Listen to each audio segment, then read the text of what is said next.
Siya ang itinuturing na volleyball superstar ng bansa ngayon.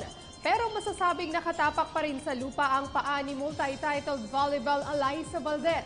Sa katunayan, sina-challenge pa rin umano niya ang kanyang sarili para patuloy na mag-improve sa bawat games na kanyang nilalahukan. Narito ang ating teammate na si Arian Malyare para sa report. Aminado si Bureau of Customs skipper Alyssa Valdez na malaking challenge sa Transformers ang makuha ang team chemistry sa ongoing 13th V-League Rainforce Conference.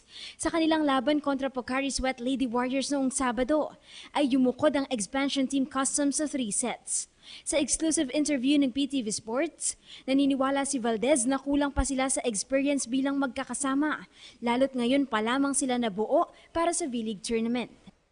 We really need the experience ba, even if syempre individually, marami na din kaming nalaroan. But yung fact din na iba rin talaga pag matagal na magkakasama like Pocari na team.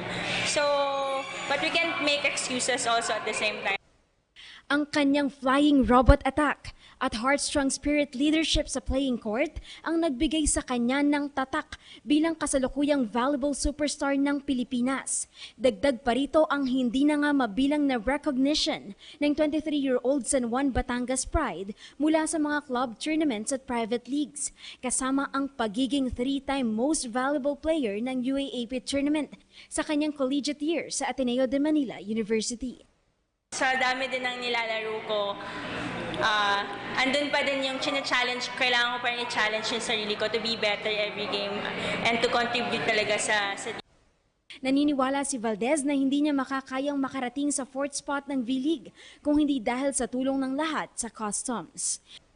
Hindi lang din naman ako yung nag-iisa sa team, hindi lang din naman ako yung nakakakuha ng point. It's a team effort talaga and we have a good setter. Yung mga teammates ko well prepared, sobrang veteran. So, ayun, tulong-tulong lang din talaga to win every game. Sa ngayon ay 2 asignatura pa ang natitira sa BOC Transformers bago matapos ang preliminary round ng liga. Bukas ay haharapin nila ang winless Philippine Coast Guard Lady Dolphins at sa Sabado naman ay ang Philippine Air Force Lady Jet Spikers. Arian Malyare, PTV Sports.